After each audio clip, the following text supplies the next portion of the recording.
Comment? Madame, vous voulez dire un mot debout? Debout. Non, dites. Attendez, nous sommes des femmes debout, nous.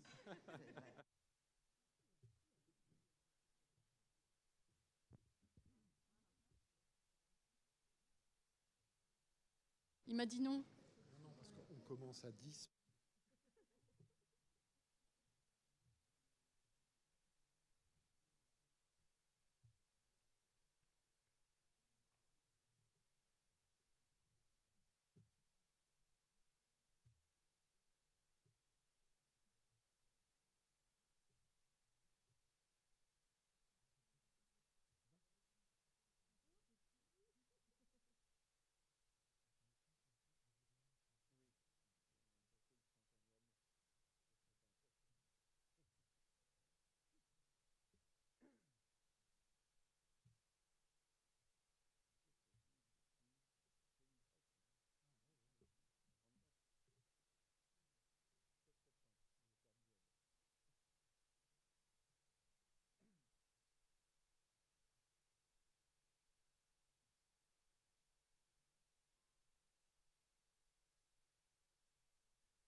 Je sais pas si ça marche.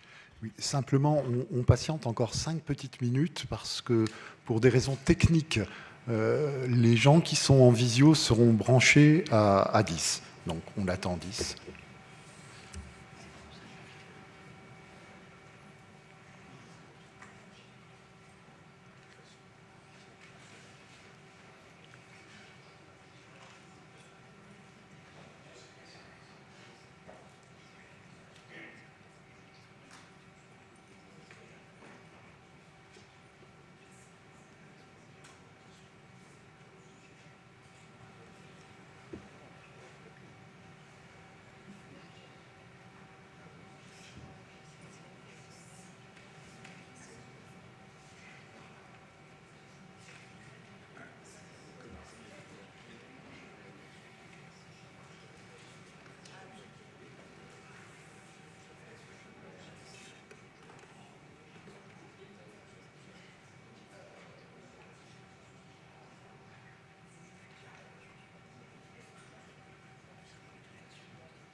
Comme tu disais l'autre jour, il va bien falloir qu'on trouve le fric si un jour. Il faut pérenniser tout ça.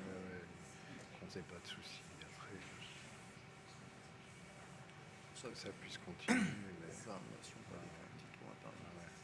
Voir un petit peu. Ministère, même si on va rencontrer un conseil technique, c'est sûr qu'on va pas rencontrer. Quoique, c'est On un ne sait Lorrain. jamais. C'est un Lorrain. Oui. Il y aura peut-être l'oreille. Peut-être un peu plus l'oreille.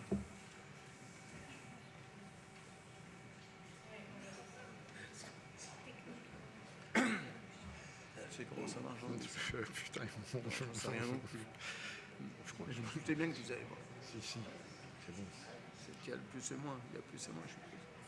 Bon, c'est tu recules. Attends, non. Encore, Martine, 3 minutes. 1 minute 30. Après, j'ai pas la même heure que vous. Moi, j'ai 1 minute 30. Moi, je l'ai remise à la.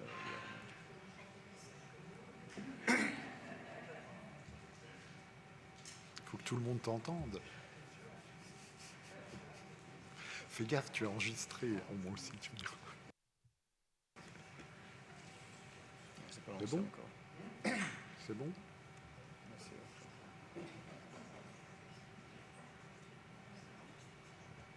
Oui.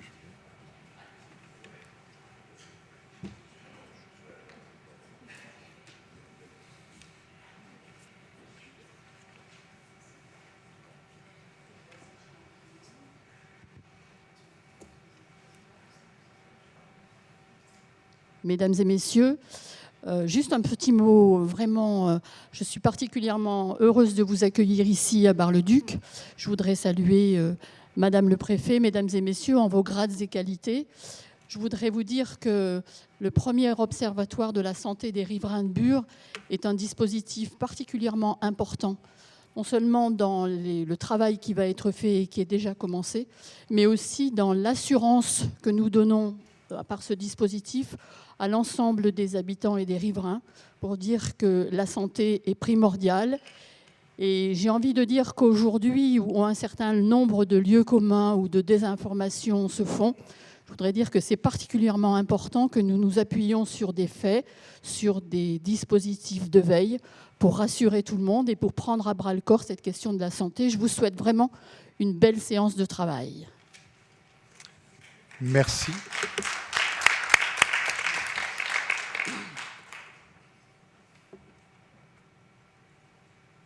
J'ai sauté une page, mais c'est rien, je crois que c'est à moi à parler, je reconnais Madame la préfète, Madame la directrice générale de l'ARS Grand Est, Madame la directrice de Santé publique France, Monsieur le vice-président du CLIS, Monsieur le président de la commission santé et environnement du CLIS, mais je parlerai un peu plus de toi tout à l'heure, parce que si on est là aujourd'hui, c'est un peu grâce à toi.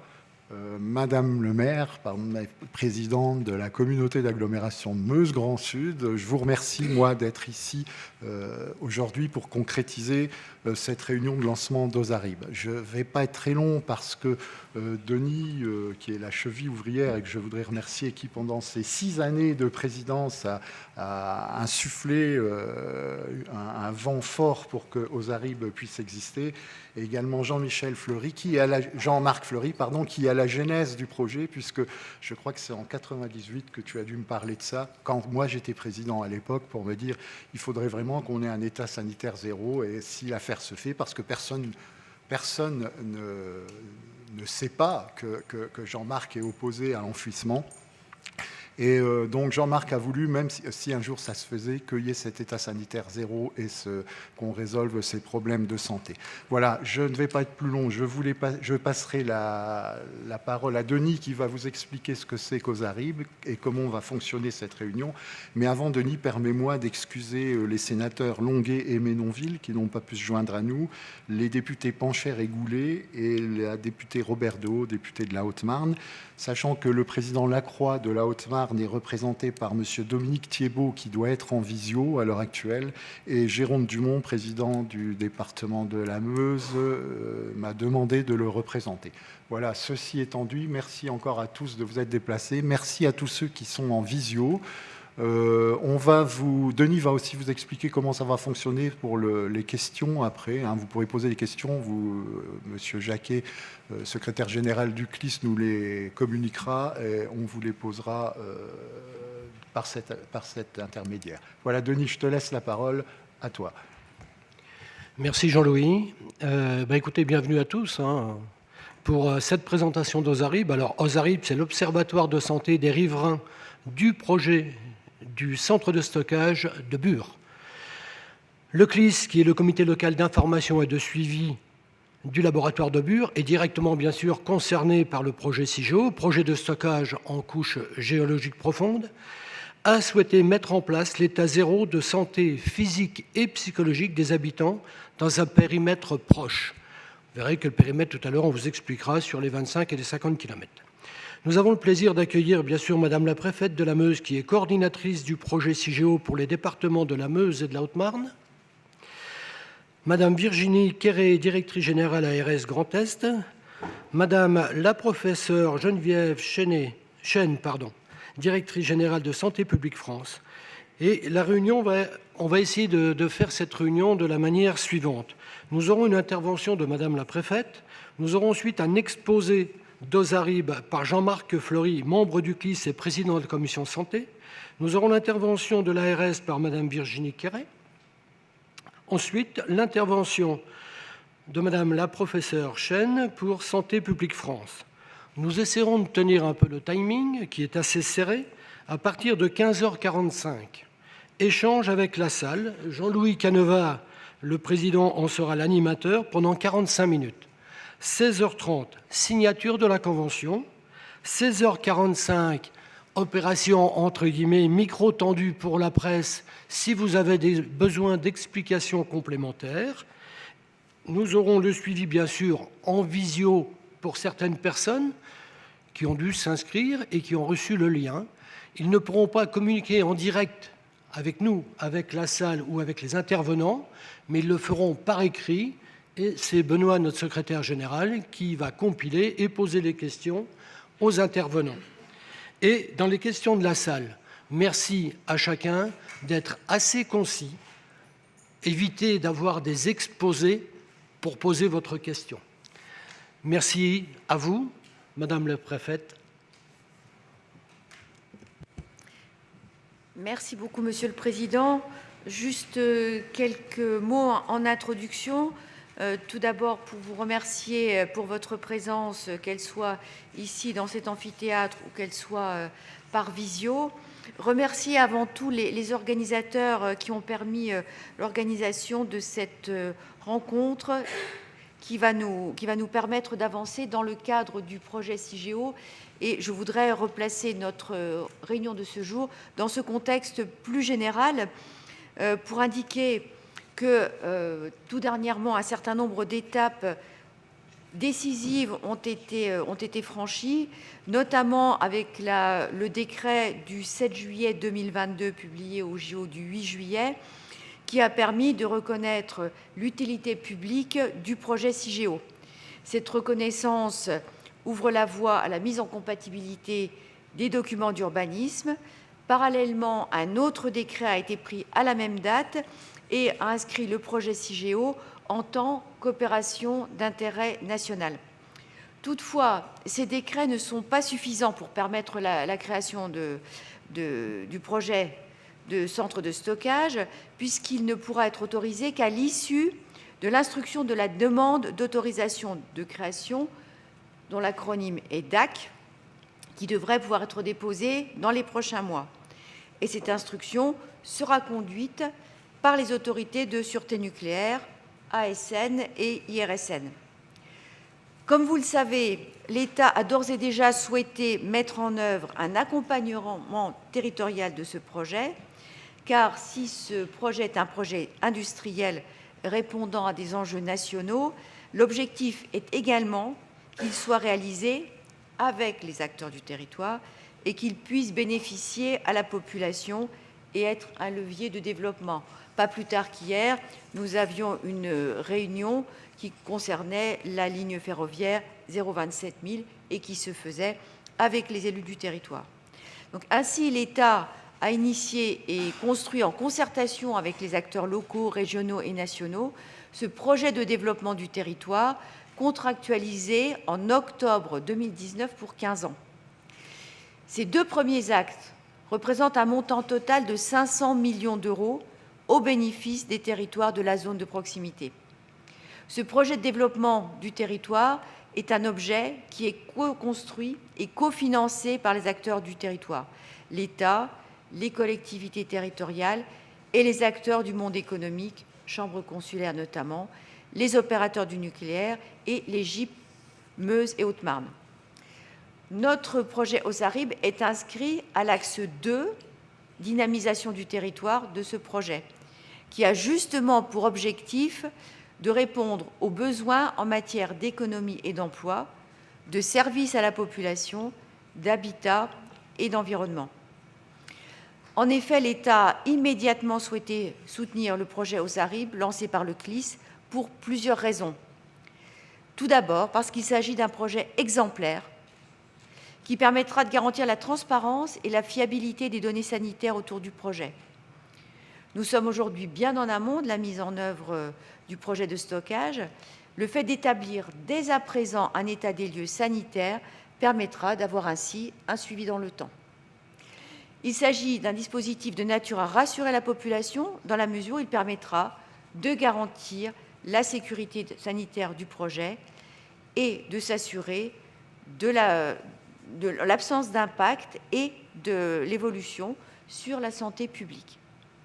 Donc, Comme je viens de le souligner, il s'agit d'une initiative exemplaire, d'une part, et partenariale, d'autre part, dans laquelle beaucoup d'acteurs, le CLIS, dont je tiens à saluer le rôle essentiel, l'ARS également, Santé publique France, l'IRSN, se sont impliqués pour aboutir à définir une méthodologie fiable et une démarche innovante fondée à la fois sur une expertise et sur l'implication des acteurs du territoire. C'est une première et elle permettra ainsi de répondre aux interrogations de la population. Je vous remercie.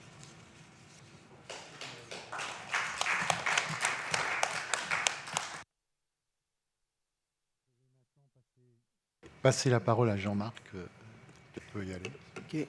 Bonjour, mesdames et messieurs. Donc, Jean-Marc Fleury, je suis donc le président de la commission santé-environnement. Moi, je vais intervenir principalement sur l'historique de cette aventure aux Zaribes, puisque ça fait longtemps qu'on demande au niveau du CLIS qu'on a cette demande. Et je vais vous faire un petit résumé. Vous verrez que ça n'a pas été si simple d'arriver à tout ça, mais on y est aujourd'hui. Donc ça, c'est le côté positif. Je ne vous dirai pas tout le mal que je pense du projet, moi, bien sûr, contrairement à ce qui vient d'être dit, parce que je ne suis pas là pour ça aujourd'hui. Aujourd'hui, je suis là pour parler d'aux Zaribes uniquement, donc je vais m'en tenir à ça. Voilà, donc historiquement, aux Zaribes, pour nous, enfin à l'époque, on ne sait même pas que ça sera un jour aux Zaribes, hein, mais en 98, les premières demandes se font au niveau du CLIS pour obtenir un état sanitaire zéro, c'est comme ça qu'on l'a appelé, parce que c'est comme ça qu'on le définissait. Je veux aussi préciser que tous les membres de la commission qui ont travaillé pour qu'on arrive à ce résultat aujourd'hui, à cette réunion d'aujourd'hui, ne sont en aucun cas des spécialistes en épidémiologie. On est des citoyens, j'allais dire, ordinaires, qui nous posons des questions depuis l'origine sur cette problématique. On a eu la chance, dans le cadre des rencontres qu'on a pu faire, dans le cadre de ce projet, de rencontrer des gens qui nous ont aidés, des fonctionnaires. Alors on dit souvent du mal des fonctionnaires, aujourd'hui je vais en dire du bien. On est tombé sur des personnes qui ont pensé qu'on avait raison de se poser ces questions. Et voilà, je veux remercier principalement deux personnes aujourd'hui, c'est Céline Prince et puis Michel Vernet, qui ont vraiment beaucoup œuvré pour qu'on aboutisse sur cette problématique. Ça peut sembler, j'allais dire, pour les spectateurs, ceux qui sont là aussi aujourd'hui, ça peut sembler quelque chose de bien, mais l'importance que moi je peux y apporter, que nous pouvons nous y apporter aux membres de la commission qui nous battons depuis 98 pour qu'on obtienne enfin ça. Voilà, je crois que je ne peux pas l'expliquer, je ne peux pas vous dire ce que ça représente, toute cette durée, tout ce combat. Comme je le dis souvent, le CLIS m'a appris la patience, enfin a essayé de m'apprendre la patience parce que je reste quand même quelqu'un d'impatient. Mais voilà, on est là. Alors je vais rapidement vous dire un petit peu. Donc on a eu des premiers interlocuteurs au début qui ont été principalement, à l'époque, c'était l'Institut de veille sanitaire avec la CIR, hein, qui était une émanation régionale, je dirais, de l'Institut de veille sanitaire. On a eu des discussions, ça a avancé tout doucement et puis finalement ça s'est tombé à l'eau. On n'a pas réussi à sortir quelque chose de tout ça. Donc tout ça, ça a duré. Quand est-ce qu'on a saisi, nous, le CLIS, on a saisi la DAS à l'époque en 99. Hein. L'INVS a été saisi en 2000 et puis tout ça a avancé pour arriver tranquillement à tomber à l'eau, à être un peu oublié. Et puis, ça sera relancé en 2003 avec une commission santé, donc au niveau du CLIS. À nouveau, on relance la problématique. C'est long, c'est toujours pareil. L'interlocuteur est toujours la CIR, pas Grand Est, mais la CIR régionale. Et ça n'avance pas non plus beaucoup. Alors, ce qui a été, je pense, le détonateur dans tout ça, c'est les rencontres que j'ai pu avoir, que nous avons pu avoir, membres du CLIS, avec Céline Prince, lors de différentes réunions qui n'étaient pas forcément sur le sujet d'aux Zaribes et finalement de la santé, mais ça nous a permis de nous rencontrer, d'en discuter, d'échanger et, j'allais dire, de nous sensibiliser les uns les autres sur cette problématique. Donc je pense qu'après, en bonne intelligence, on a avancé. Et puis, ensuite, On verra la commission santé telle qu'elle existe aujourd'hui. La commission santé-environnement, elle va naître en 2013. J'en prendrai la présidence à ce moment-là. Et donc voilà, ça va bientôt faire 10 ans. Vous voyez, le temps passe, on ne voit pas le temps passer. Donc on va avancer avec l'ARS, avec Céline Prince, ensuite avec Santé publique France, Michel Vernet. Je les cite à nouveau parce que vraiment, c'est deux personnes essentielles dans le fait qu'on soit présent aussi aujourd'hui. Alors, vous voyez que tout ça a été quand même compliqué depuis 1998. Nous voilà en 2022. Vous voyez le temps qu'il a fallu pour en arriver là. Alors, pourquoi ? Maintenant que je vous ai fait un rapide historique, je vais vous dire pourquoi, finalement, on a eu cette demande, pourquoi le CLIS a demandé tout cela.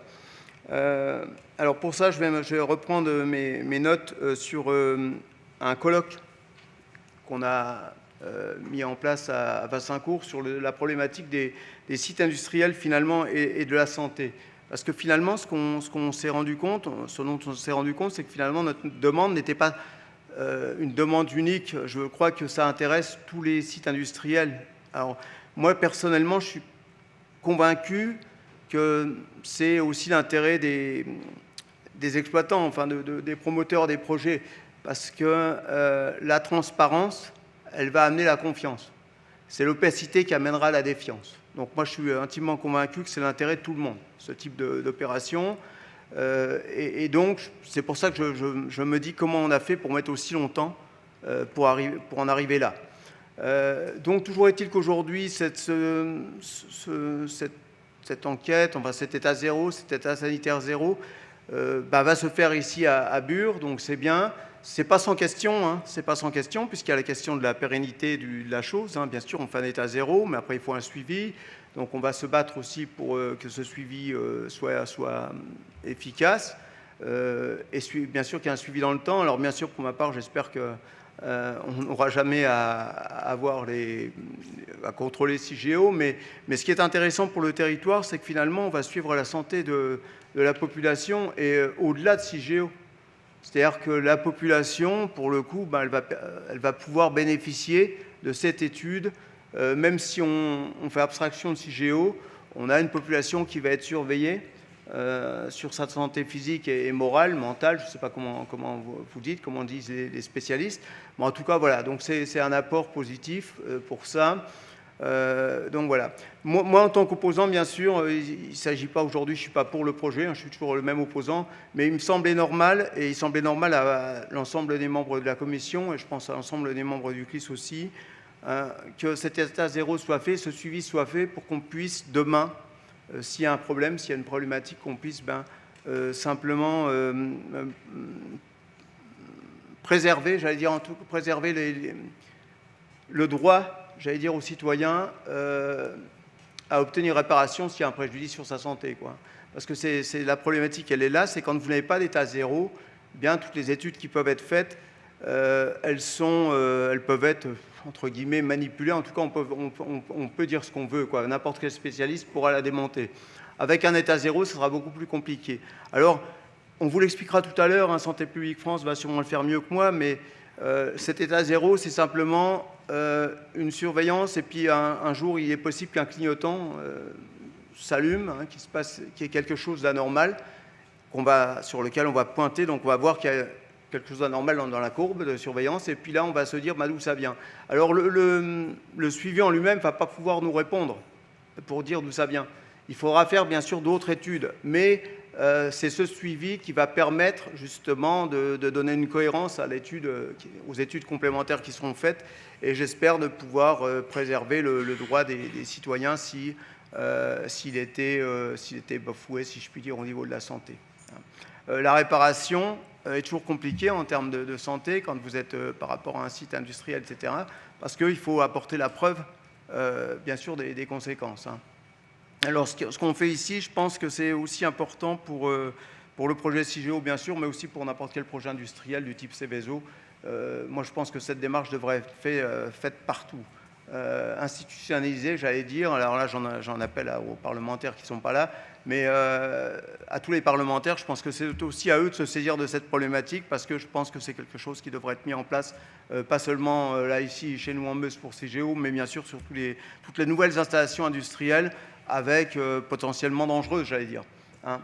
Bien sûr qu'il y en a sur toutes ces installations, certaines ne seront jamais dangereuses pour la santé, mais certaines le sont, et quand elles le sont, eh bien, c'est aujourd'hui très difficile pour les riverains de faire valoir leurs droits, j'allais dire, si je puis dire, par rapport aux préjudices qu'ils ont subis. Donc moi j'espère que ça peut servir à ça. Je souhaite bien sûr que ça ne serve jamais à ça. Hein. Mais voilà, l'idée c'est de préserver bien sûr la santé des personnes. Alors les raisons pour lesquelles on a souhaité tout ça, c'est, bien sûr, je l'ai dit, mais je le redis, c'est éviter le discrédit des études futures qui seraient favorables ou pas au stockage. Hein. C'est-à-dire qu'il y a un problème, c'est qu'on ne puisse pas ridiculiser celui qui va exposer ce problème ou cette problématique, et qu'il ait, lui, des moyens aussi de défendre son point de vue. Hein. Je pense aussi qu'il...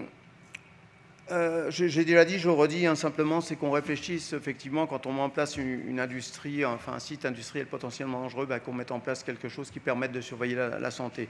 L'autre chose importante par rapport à ça, ce qui a été, je dirais, moteur aussi, qui fait que peut-être on y est arrivé, c'est que la santé, c'est quelque chose de fédérateur.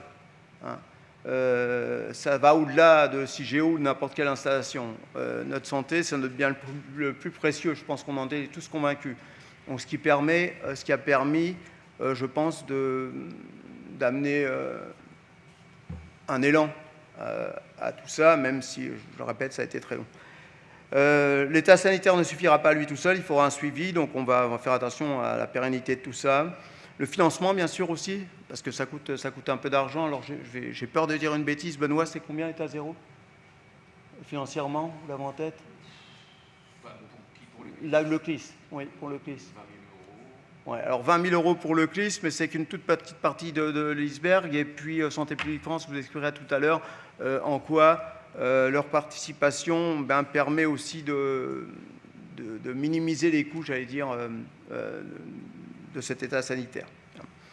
L'autre satisfaction que j'ai, moi, c'est qu'enfin le ministère de la Santé est partie prenante dans ce projet CIGEO, parce que c'est quand même aberrant que depuis le début, ça soit l'écologie, l'industrie, mais pas la santé qui soit concernée par ce sujet. Et là, je reviens encore une fois à dire que tous les sites industriels devraient de la même façon être concernés. Enfin, le ministère de la Santé devrait être aussi partie prenante dans toutes ces créations pour qu'on puisse avancer et garantir la santé des citoyens. L'autocontrôle, pour moi, n'est pas acceptable. L'autocontrôle, quel que soit le niveau.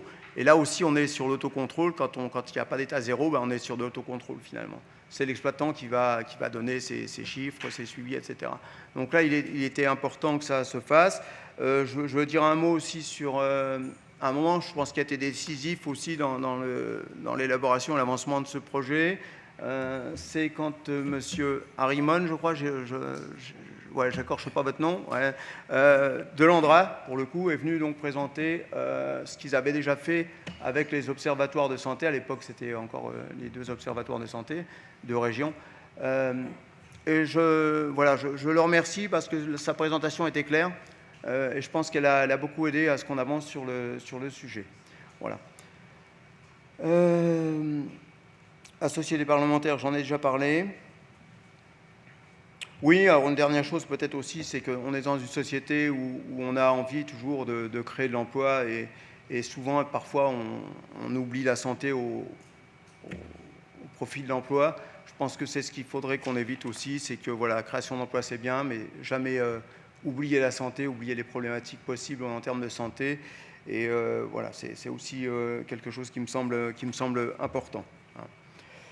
Voilà un petit peu ce que je voulais vous dire aujourd'hui. Moi, donc les difficultés qu'on a eues, puis finalement on y est arrivé, parce qu'on a rencontré, je pense, à un moment donné, les bonnes personnes, parce qu'on a été aussi, comme d'habitude, j'allais dire sur ce sujet, beaucoup d'abnégation, et voilà, on a été plusieurs à se battre pour ça. Je vais aussi rappeler l'unanimité du CLIS, le CLIS, ce n'est pas seulement la commission santé, c'est l'ensemble du CLIS, donc tous les élus locaux, puisque le CLIS, je vous rappelle sa composition, c'est plus de 80% d'élus locaux.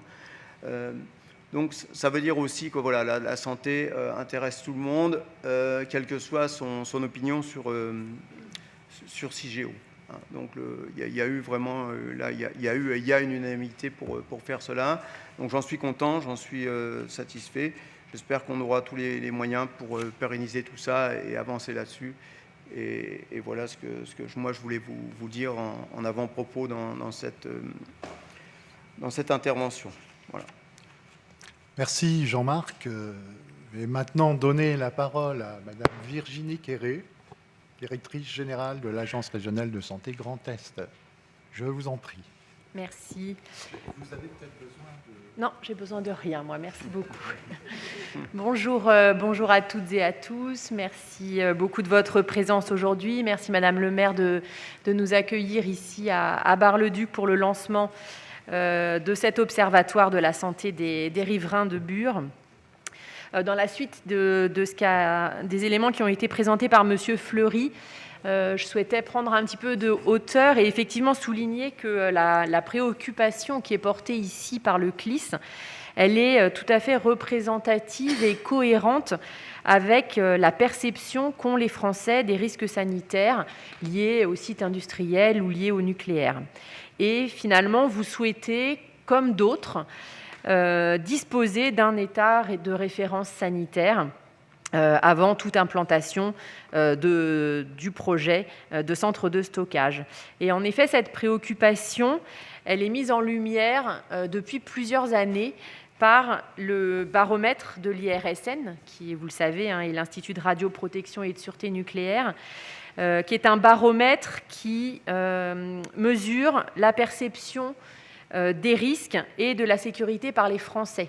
Et dans son dernier baromètre, donc qui date de novembre dernier, on voit que le domaine du nucléaire, c'est bien une des préoccupations principales quand on parle de risques industriels perçus, même si finalement, depuis quelques temps, cette orientation est un peu à la baisse. Voilà, donc ça c'était pour prendre juste un petit peu de hauteur.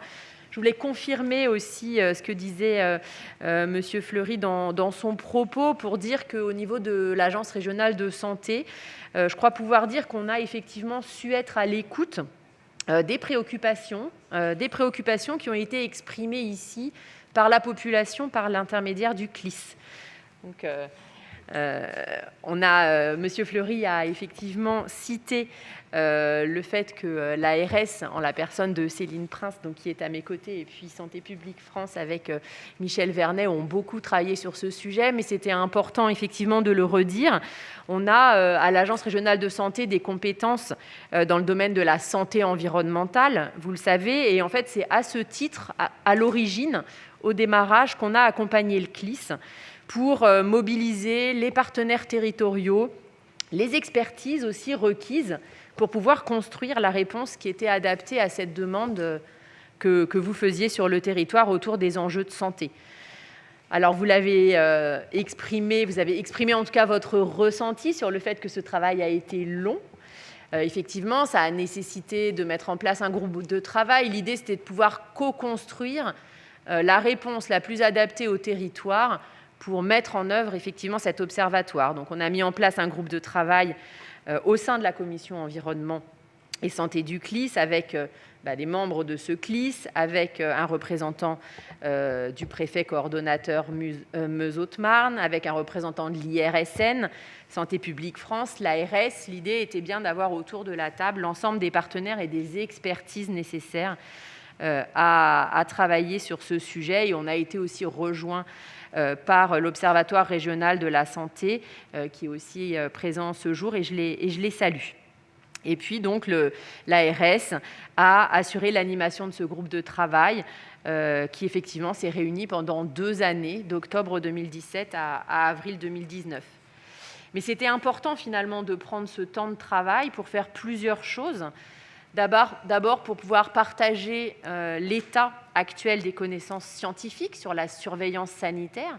Et je ne trahis pas de secret en disant qu'il y a eu de nombreux débats sur la manière de surveiller, sur l'analyse des travaux qui étaient déjà initiés ailleurs, pour s'assurer de prendre la meilleure décision sur la manière dont on allait procéder ici. Donc, vous avez identifié, comparé tout un tas d'outils avec l'aide des experts pour en mesurer à la fois les avantages, les inconvénients, les limites et pouvoir décider de la manière de procéder ici. Et je crois pouvoir dire que voilà, ces éléments et ces discussions, elles ont été retranscrites dans une note de cadrage qui est un peu administrative, mais qui permettait justement que tout le monde soit bien d'accord sur la méthode utilisée pour faire effectivement ce premier état des lieux de la santé de la population. Et le professeur Chen, bien entendu, détaillera tout à l'heure la manière dont cet observatoire est désormais construit et va se mettre en œuvre. Vous l'avez dit aussi, c'est un investissement important pour l'ARS. Alors, c'est un investissement en temps pour les équipes qui sont concernées, mais aussi financièrement, puisque nous accompagnons effectivement ce projet pour plus de 200 000 € pour les années qui viennent. Mais ce sur quoi je voulais conclure mon propos, je pense que c'est un point important, c'est aussi le fait que ce projet qu'on va mettre en œuvre à compter d'aujourd'hui, cet observatoire, il répond donc à deux ambitions distinctes. La première, c'est celle que je viens d'évoquer, c'est répondre à la demande de la population et pour avoir ce dispositif innovant qui va nous permettre de disposer de données de santé sur le territoire à relativement petite échelle. On en reparlera. Mais ça a aussi une ambition complémentaire pour nous à l'Agence régionale de santé, qui est qu'on pourra exploiter rapidement ces données de santé. Et Monsieur Fleury, vous l'avez esquissé tout à l'heure, parce que cet état de référence sanitaire, c'est pour nous un diagnostic local sur lequel on va pouvoir s'appuyer pour mener très rapidement maintenant un certain nombre de politiques publiques de santé, de prévention ou d'accompagnement de la santé sur le territoire, sans attendre plus longtemps. On a aujourd'hui sur le territoire 2 contrats locaux de santé. C'est un outil pour nous, ces contrats, pour travailler avec les collectivités territoriales pour faire de la prévention et de la promotion. Donc on en a 2. On en a un avec la communauté de communes des Portes de Meuse et puis un autre sur le bassin de Joinville en Champagne.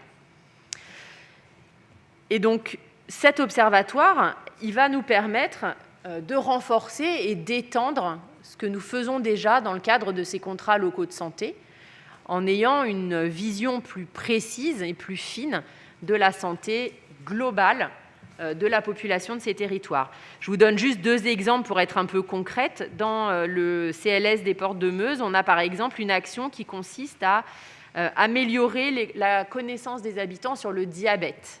Et donc, pour faire ça, on était obligé, jusqu'à maintenant, de mener des enquêtes ad hoc pour pouvoir, adapter, dédiées à ce sujet, pour pouvoir connaître le diabète dans la population et ensuite apporter une politique de prévention et de soins à la population.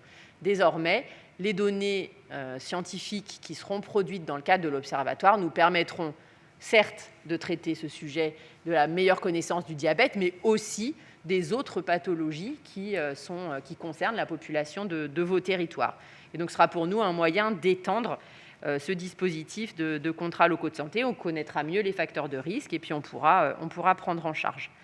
Et puis, on a aussi un autre exemple qui peut être parlant, qui est que, vous le savez, l'Agence régionale de santé, elle contribue à faire du dépistage d'un certain nombre de pathologies. On organise des dépistages sur le territoire. Là encore, l'observation de la santé globale qui pourra être faite pourra nous permettre de mieux cibler un certain nombre de dépistages parce qu'on connaîtra l'état de santé de la population sur le territoire. Donc, voilà, c'est une double ambition, celle de répondre aux souhaits que vous aviez exprimés et d'observer la santé sur le long terme. Et ça va vous être présenté tout de suite, mais aussi également pour nous à l'agence une ambition à plus court terme de progresser dans la connaissance de la santé sur le territoire et surtout d'agir de manière plus et mieux ciblée. Voilà ce que je voulais moi vous dire en guise d'introduction. Je vous remercie de votre attention et je vais donc donner la parole au professeur Chen qui va vous présenter très concrètement l'Observatoire de la santé aux Aribes. Merci de votre attention.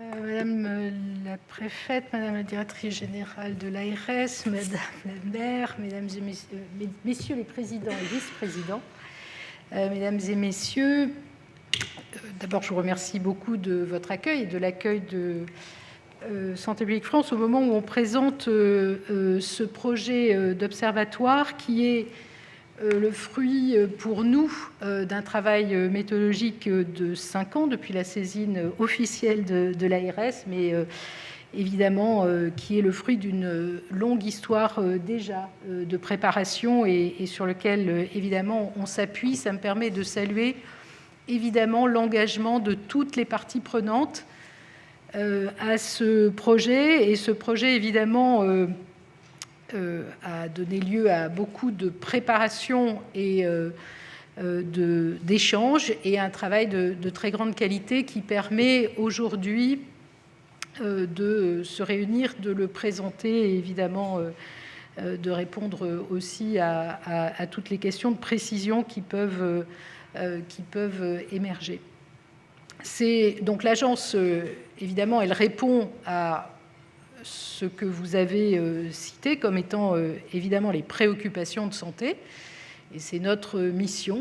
C'est notre mission aussi de développer à ce moment-là un cadre méthodologique qui réponde à ces questions dans un cadre de co-construction et en étant attentif, donc de co-construction avec l'ensemble des parties prenantes, à ce que cette démarche inclut une démarche participative évidemment importante et qui dépasse, et en particulier sur ces sujets de santé, les clivages. Et puis notre positionnement, c'est un positionnement d'agence scientifique. Donc nous, on n'a pas d'a priori évidemment scientifique ou d'hypothèse particulière sur les expositions. Et c'est aussi une des raisons pour lesquelles cet observatoire, le projet de cet observatoire qui est présenté, il couvre l'ensemble des dimensions de santé, et je crois que ça répond aussi à des sujets de préoccupation, comme l'a très bien souligné Monsieur Fleury. Donc nous, ce qu'on apporte, c'est un cadre méthodologique et aussi le fruit de notre expérience, tout en soulignant que cet observatoire tel qu'il est construit aujourd'hui, il est inédit parce qu'on n'a jamais en France, en tous les cas, conçu un observatoire qui rassemblait autant de dimensions sur l'état de santé et qui permettent d'objectiver et de réunir l'ensemble de ces informations. Alors, dans les objectifs, bien entendu, qu'on partage, c'est de mettre en œuvre une observation de l'état de santé des riverains, de ces évolutions. Donc, évidemment, avoir un temps de référence, c'est absolument crucial à un moment donné. C'est aussi, évidemment, une des constructions, c'est de permettre que non seulement il y ait un temps de référence, mais également un suivi. Vous l'avez également souligné, un des enjeux qui est extrêmement important, c'est d'être en mesure de détecter précocement toute évolution, qui peut être d'ailleurs défavorable ou favorable, et puis également de se situer sur une zone la plus large possible, et j'y reviendrai, et j'expliquerai pourquoi et comment ça a été conçu avec l'ensemble des parties prenantes. Et puis il y a des prérequis que l'on va retrouver comme une base de l'ensemble de ce projet. D'abord, c'est évidemment une implication de l'ensemble des parties prenantes, donc c'est une démarche participative, et j'en profite pour remercier le CLIS et l'ensemble de ces initiatives qui ont été à l'origine de l'histoire de ce projet, mais aussi, on l'a souligné largement, évidemment, l'ARS et un certain nombre, et une personne en particulier, effectivement, qui, avec Michel Vernet, ont été des parties prenantes extrêmement actives sur le plan méthodologique aussi. Le deuxième prérequis qui est important, c'est de s'adapter au temps long du projet. Donc évidemment, et je le dirai tout à l'heure, on se prépare à fournir des éléments de temps de référence, mais on se prépare aussi à faire en sorte que ce temps de référence puisse être suivi de manière pertinente, évidemment, par un suivi. Et ça nécessite de pouvoir fournir à la fois un temps de référence, mais aussi d'être très opérationnel en amont du démarrage d'un projet pour fournir ces données et d'être donc de pouvoir être indépendant d'une certaine manière d'un calendrier d'autorisation administrative, tout en optimisant évidemment la manière dont on conduit l'observatoire. Quatrième point, c'est la surveillance évolutive. Si on avait démarré en 1998, on n'aurait sans doute pas fait comme ça, parce qu'on va bénéficier aujourd'hui de beaucoup plus de données disponibles, de méthodologies différentes, et aussi d'un savoir-faire qui a été acquis et d'une expertise au fil du temps. Et enfin, donc l'idée est de construire un observatoire épidémiologique, et en épidémiologie, ce que l'on considère comme une des bases importantes, c'est de pouvoir se comparer, et de pouvoir se comparer et selon différents niveaux géographiques, mais aussi évidemment dans le temps. Donc c'est tous ces principes et ces prérequis qui président à la construction de cet observatoire. Alors quand je parle et vous l'avez tous évoqué, de large panorama de l'état de santé, on considère l'état de santé dans son acception la plus large, de santé physique, mentale, et aussi de bien-être dans un environnement social et dans un environnement le plus favorable, bien sûr, à la santé, au sens de l'OMS. Et donc, on considère l'ensemble des dimensions de la santé dont on voit en bas. C'est très difficile pour moi d'arriver à pointer éventuellement les diapositives, mais je pense qu'on voit dans cette pyramide que de bas en haut, on a les événements de plus en plus graves, et la base de la pyramide représente la fréquence plus importante d'un certain nombre d'événements. Et par exemple, on voit bien que certains événements de préoccupation, de stress, sont évidemment plus fréquents que les hospitalisations, mais n'empêche que l'idée est de pouvoir couvrir l'ensemble de ces événements, quelle que soit leur sévérité, quelle que soit leur fréquence, en mobilisant les outils de l'observatoire. Et donc, l'ensemble des travaux des parties prenantes et évidemment des méthodes que l'on peut déployer aboutit à une dimension matricielle. La comparaison, elle est objectivée par l'idée de identifier un certain nombre, de faire un certain nombre d'études et de mesures au sein des populations riveraines, et puis d'avoir une zone de comparaison, si j'ose dire, avec des populations qui sont non riveraines. Et puis on voit avec les différents volets que je vais détailler, mais pas trop longuement pour laisser bien entendu la place aux questions, mais un certain nombre de volets qui vont permettre d'identifier les différents aspects de la santé. Donc, sur les zones qui ont été considérées comme les zones de comparaison, donc, pour les populations riveraines, on a, donc, sans aucune hypothèse sur les expositions qui peuvent survenir, on a considéré 2 cercles, effectivement, avec une intensité plus ou moins importante des études, avec un cercle, donc des cercles qui sont à la fois concentriques, donc pas d'hypothèse particulière sur la diffusion. On prend 2 cercles concentriques, et puis d'autre part, des cercles donc, de 25 et 50 km qui couvrent une population avec, comme vous le voyez, dans un cas autour de 60 000 habitants et puis dans un autre cas autour de 340 000 habitants, c'est-à-dire ce qui nous permet d'avoir une précision et une capacité de détection précoce d'événements qui soit suffisante, donc qui peut être où on permet d'avoir une précision et donc où on est moins susceptible au hasard. Et puis, pour les populations non riveraines, donc c'est les communes de Vitry, de Champagne et de Der, qui sont donc plus éloignées que ce cercle-là, mais pas trop quand même pour avoir des populations qui ont des habitudes de vie qui peuvent être suffisamment communes et que dans la comparaison, on ne nous oppose pas qu'effectivement, il y a tellement de différences entre ces populations qu'elles ne sont pas tout à fait comparables. Là, le point de comparaison est essentiellement lié à la distance. Alors, il y a 4 grands volets. Un premier, vous avez souligné la très grande collaboration avec l'ORS, donc que je remercie aussi beaucoup, avec un premier volet qui est un volet qui consiste à identifier un certain nombre de préoccupations qui concernent les aspects de vécu sur son territoire, donc qui permet de comprendre le vécu des différentes parties prenantes, mais qui s'intéresse aussi à toutes les pratiques, les perceptions des différents acteurs en matière d'environnement et de santé, et puis qui recense aussi les attentes exprimées et les préoccupations, parce qu'évidemment, c'est sur cette base-là aussi qu'on peut approfondir les autres études. Vous voyez que qui va être interrogé dans ce cadre-là ou qui va bénéficier d'entretien, c'est un panel extrêmement large et l'ensemble des parties prenantes, et avec des entretiens qui peuvent être à la fois individuels et collectifs. Et ce recueil est déjà en cours.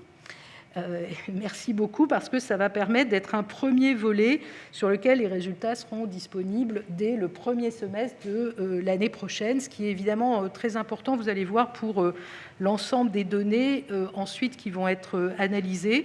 C'est des données plus qualitatives qui sont plus subjectives, mais qui permettent de donner la parole, et on assume que le subjectif aussi, bien entendu, a tout son intérêt et toute sa place pour avoir une compréhension fine de la réalité sur le territoire. Le deuxième volet, qui est un volet qui est le fruit de notre expérience sur l'état de santé perçu en population. Par exemple, ce que Santé publique France fait depuis de très nombreuses années à l'échelon national, c'est un baromètre de Santé publique France. Et donc, c'est extrait une partie de cette expérience qu'on met à votre disposition, ce qui permet de décrire la santé telle que perçoivent les personnes, avec des questionnaires qui, là, sont plus quantitatifs, mais qui reflètent la santé perçue, la qualité de vie, mais aussi le niveau de stress, d'anxiété, de confiance, l'environnement de vie, des événements de santé qui qui n'entraînent pas nécessairement de recours au système de santé, donc pas nécessairement des prescriptions, évidemment. Donc ces questionnaires, ils vont concerner 900 personnes qui vont être tirées au sort dans les zones riveraines et puis dans les zones non riveraines, ce qui permet d'avoir une comparaison. Et avec un calendrier donc, qui est d'une mise en place la fin 2023 et des résultats au premier semestre 2024 pour cette partie-là. Un troisième volet, et qui là aussi est le fruit de notre expérience, c'est d'utilisation de ce système national des données de santé qui a été créé en France fin 2016 et qui donc est de plus en plus utilisé et qui est l'ensemble des données des recours aux soins, des hospitalisations et aussi des données de décès, des causes de décès. Là, on peut du coup objectiver la santé par l'ensemble des données qui sont recueillies par des professionnels de santé. C'est aussi un outil extrêmement robuste qui dure et qui a vocation à durer dans le temps, pour lequel les données sont déjà recueillies. Donc on exploite des données qui existent. Et donc là, le travail qui est fait, c'est de repérer dans cet ensemble de données qui est assez unique d'ailleurs dans le monde pour la France, parce qu'elle couvre l'ensemble de la population française. Donc c'est de repérer pour la population du territoire l'ensemble des données de recours aux soins, d'hospitalisation, de prescription.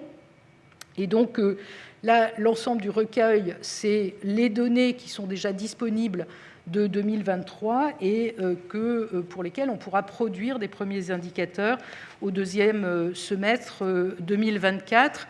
J'ai déjà dit sur cette diapositive, mais je pense qu'on peut mettre à disposition les diapositives, donc l'ensemble des données que cela concerne. Donc c'est extrêmement large et l'idée c'est d'utiliser ces données pour construire des indicateurs de santé, comme on le fait déjà et comme on rend d'ailleurs disponible à l'échelon national, régional ou départemental, par exemple pour des événements cardiovasculaires ou pour les cancers.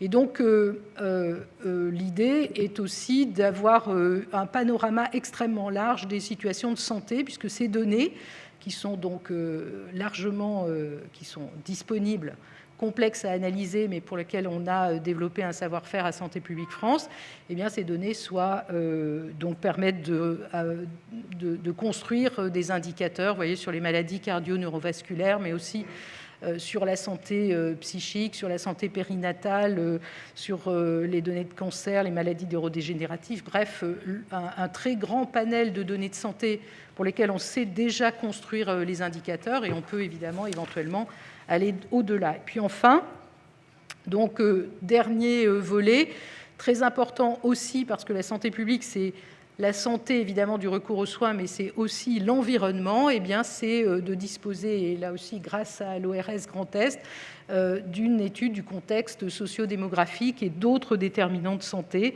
donc qui est vraiment en complémentarité de l'ensemble de ces données, qui va avoir toute une série de mesures aussi sur la structure, par exemple par âge des ménages, sur les activités professionnelles, sur les revenus et la protection sociale, donc qui complètent les données de soins et qui sont des données issues de la statistique publique, donc là aussi disponibles et qui seront disponibles dès 2023. Donc 2023 sera une année faste, si j'ose dire, de production de résultats, de première production de résultats pour cet observatoire.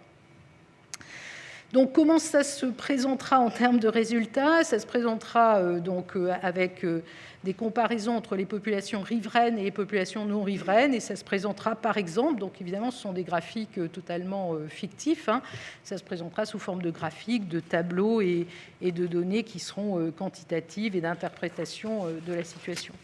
Et puis sans trop prolonger la présentation, je voudrais souligner le fait que les parties prenantes restent parties prenantes dans la gouvernance de ce projet, puisque on le met en place, on analyse les données, mais bien entendu, l'idée est, à partir du moment où ces données sont fiabilisées, les indicateurs sont fiabilisés, de les partager avec un comité de pilotage, avec l'équipe projet et bien entendu avec le CLIS, et s'y ajouteront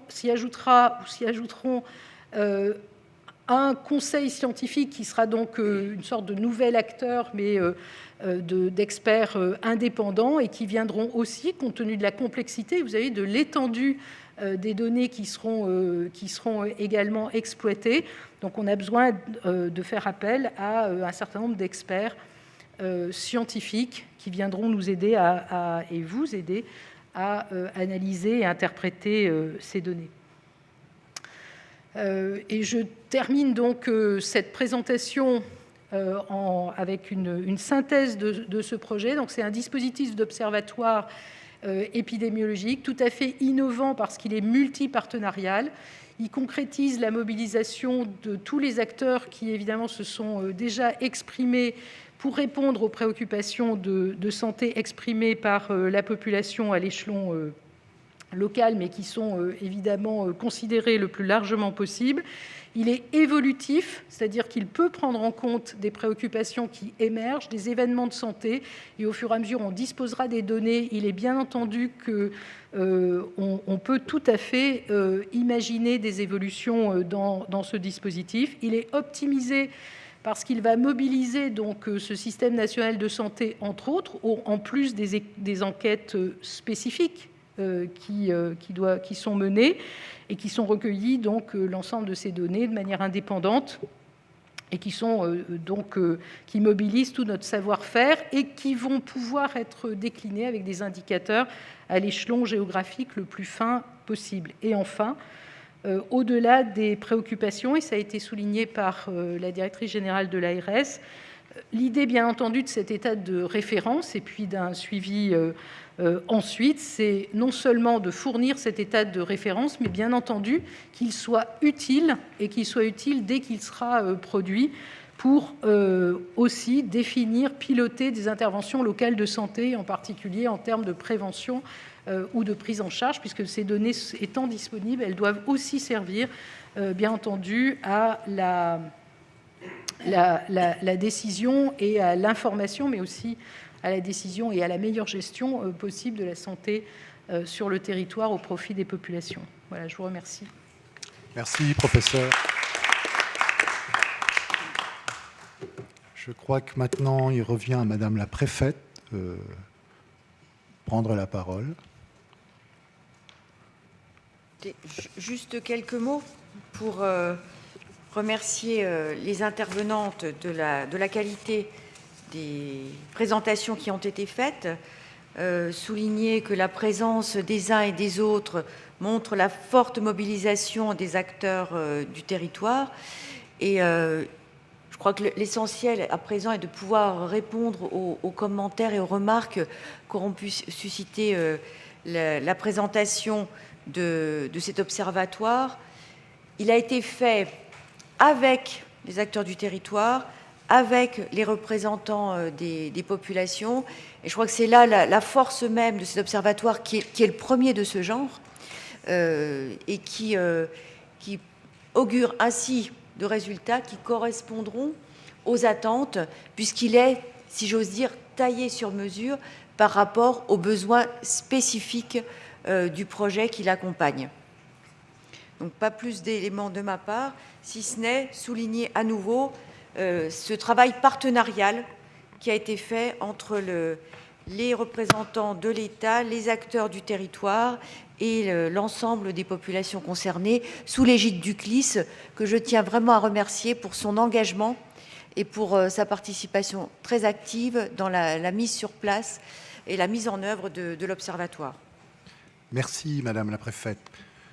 On va donc passer au temps questions-réponses. Moi, je voulais aussi souligner que c'est vraiment un projet participatif, puisque au-delà des structures qui sont ici présentes, c'est les riverains, les élus, les associations, les professionnels de santé, etc., qui vont travailler à cet observatoire. Et je crois que c'est vraiment là l'important de ce projet. Voilà, je prends les premières questions. Je vais vous demander de lever la main, madame, je vous en prie. Vous vous présentez et puis vous posez votre question. Élise Descamps, correspondante du journal La Croix. On a beaucoup parlé de santé publique, d'épidémiologie. On a assez peu parlé du projet CIGEO. Quel est le lien vraiment entre les données qui vont être récoltées et l'avenir du projet ?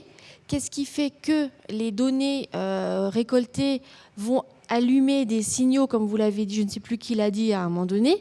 Quels signaux on peut attendre ? Qu'est-ce qu'on peut craindre, même si, parce qu'il a été question de rassurer la population, mais peut-être que les données ne vont pas être rassurantes.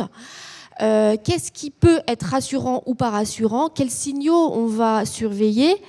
Bon, je ne suis pas du tout spécialiste, mais quelles sont les hypothèses, on va dire, formulées ? Et quels peuvent être l'impact sur le projet ? On peut imaginer, bien sûr, qu'il peut y avoir un pic d'anxiété éventuellement au moment où va être vraiment lancé le projet, où serait peut-être à l'avenir lancé CIGEO avec l'arrivée des premiers colis, etc. Bon, j'imagine que le projet ne va pas s'arrêter parce qu'on constate que la population est anxieuse. Alors, quelque part, à quoi ça sert ? Quel va être l'impact des données récoltées et qu'est-ce qui fait qu'à un moment donné, ça aura un impact sur le projet ou pas ? Qui veut répondre ? Alors, je peux tout à fait commencer à répondre. D'abord, pour dire que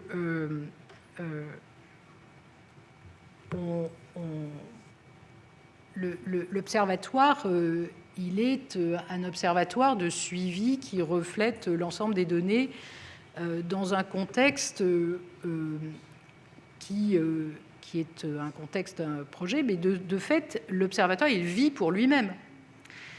Il permet de décrire l'état de santé de la population, comme on le fait, par exemple, pour le système national de santé, à l'échelon de la population française.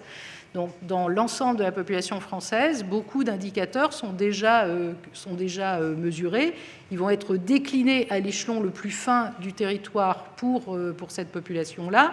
Et donc, on a des éléments de comparaison, justement, sur les indicateurs et sur la manière de l'utiliser pour faire cette détection par rapport, d'une part, à la population non riveraine, mais aussi par rapport à d'autres endroits de France. Donc, sur les hypothèses, il n'y a pas, je l'ai souligné, il n'y a pas d'hypothèse a priori, et c'est la raison pour laquelle on regarde ou on examine l'ensemble des indicateurs de santé sur l'ensemble du territoire. Et enfin, ces données, elles vont être disponibles à partir de 2023-2024. Donc, elles permettront dès ce moment-là d'avoir un état de référence de la population. S'il doit y avoir des états suivants, il y aura des états de suivi, évidemment, mais ça donne un état de référence à un moment donné, donc qui permet aussi de faire une comparaison dans le temps et qui permet de faire une comparaison dans l'espace. C'est les outils que l'on utilise tous les jours à Santé publique France pour détecter, et avec l'ARS en particulier, mais pour détecter justement des écarts ou des différences entre les indicateurs particuliers. Donc, voilà, moi, ce que je peux vous répondre sur le métier de l'épidémiologie dans le cadre de l'observatoire, mais qui ne diffère pas de manière générale par rapport à l'échelon, à d'autres échelons. À moins que je n'ai pas bien précisé. Voilà. Pardon ? Alors, oui, mais attendez, on va vous expliquer. Peut-être monsieur Fleury, voilà, veut compléter. Pourquoi nous, CLIS, on a souhaité que cet observatoire... Jean-Marc l'a précisé tout à l'heure, vous n'avez certainement pas bien entendu. Denis, je vais te donner la parole pour que tu complètes là-dessus. Voilà. Alors, si vous voulez, cet observatoire, cet état zéro, qui va, comme vous l'avez vu, à 25 et 50 km autour de Bure, c'est la situation... C'est là que devrait se trouver effectivement le centre d'enfouissement. Ce centre d'enfouissement, c'est des galeries qui descendent à moins 500 mètres sous terre, qui sont dans une couche d'argillite, au milieu de cette couche d'argillite, et cette couche d'argillite doit protéger. Et nous allons accueillir, si le projet arrive au bout, des déchets de haute et de moyenne activité à vie longue, voire très longue. Nous allons mettre des colis qui sont là radioactifs pour 150 000 à 200 000 ans. Donc aujourd'hui, pour se projeter aussi loin, c'est plus les boules de cristal qu'il faut, mais là, c'est autre chose. Donc si vous voulez, je crois, pour l'instant, il n'y a aucun déchet sur le laboratoire qui est à Bure. Les premiers déchets radioactifs vont arriver peut-être dans une trentaine d'années, 25 à 30 ans. Donc la population qui est en place aujourd'hui a des craintes, c'est vrai, et comme les dates approchent, il y aura de plus en plus de craintes. Donc psychologiquement, au départ, c'est ça surtout qui va influencer. Après, quand les déchets seront arrivés, ça permettra ou de rassurer la population, ou alors d'envenimer un petit peu ce que certains prétendent, c'est-à-dire que la radioactivité va ressortir très vite pour arriver à des maladies que l'aujourd'hui on a du mal à déterminer. Surtout dans un secteur qui aujourd'hui représente à peu près 8 habitants au kilomètre carré, c'est rien. Donc c'est pour ça que les cercles qui ont été pris sont suffisamment grands pour arriver à avoir une population qui soit comparable à une autre population. Voilà. Donc tout le temps qu'il n'y a pas de déchets radioactifs, il y aura bien sûr un suivi effectivement par Santé publique France, avec des interrogations, on ne sait pas encore aujourd'hui, mais peut-être tous les 5 ans, tous les 10 ans, avec une même étude, pour voir comment ces populations réagissent physiquement et psychologiquement. Synthétiquement, l'objet, c'était d'avoir un état sanitaire zéro avant qu'il y ait de la radioactivité qui arrive sur le territoire et de voir comment l'état de santé des gens évoluera si un jour des radionucléides arrivent sur le territoire. Pour nous, ce n'était pas plus compliqué que ça. Alors après, on en a profité pour aller plus loin avec tout le dispositif OSARIB et toutes les explications que vous ont données Madame le professeur et Madame la directrice générale. Voilà. Au début, l'idée, c'est aussi, comme l'a dit Jean-Marc, s'il y avait des difficultés avec la présence de radionucléides qui remonteraient, peu importe, je ne suis pas scientifique, je ne vous expliquerai pas ça, mais de pouvoir justifier qu'au départ, avant l'arrivée de la radioactivité, il n'y avait rien. Et qu'après, il y a eu quelque chose. Voilà, c'était notre but, c'est notre but. Je ne sais pas si tu veux rajouter quelque chose, Jean-Marc. Juste un petit mot pour dire que dans tout ce qui est suivi, il y a aussi des pathologies qui sont liées, bien sûr, à la radioactivité, aux radiations.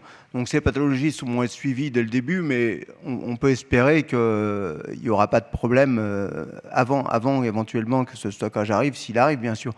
Mais la radioactivité, en tout cas les pathologies qui sont liées à la radioactivité, sont bien sûr incluses dans la surveillance.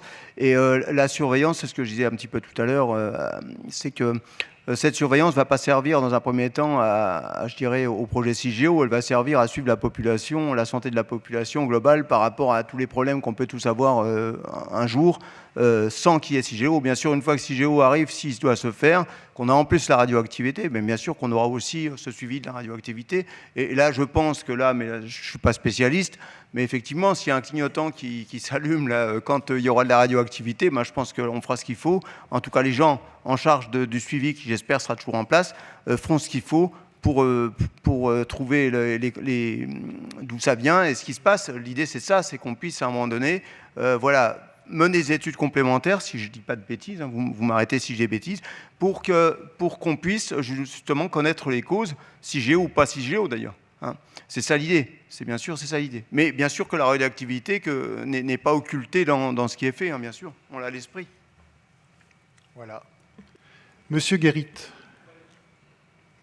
Je voudrais compléter... Présentez-vous, s'il vous plaît. Oui. Parce que je vous connais, mais peut-être pas tout le monde. Je voudrais compléter ce que vous venez de dire. Il y a déjà de la radioactivité dans la région. C'est le nuage de Tchernobyl. Il ne s'est pas arrêté à la frontière. Et l'IRSN a même fait une étude qui s'appelle Rémanence. Et elle a même fait des mesures. Ce n'était pas par hasard. Autour de Bure, elle a trouvé des sangliers à 600 becquerels au kilo, parce que les sangliers mangent les champignons. Donc, ne dites pas qu'il n'y a pas de radioactivité. Il y en a une.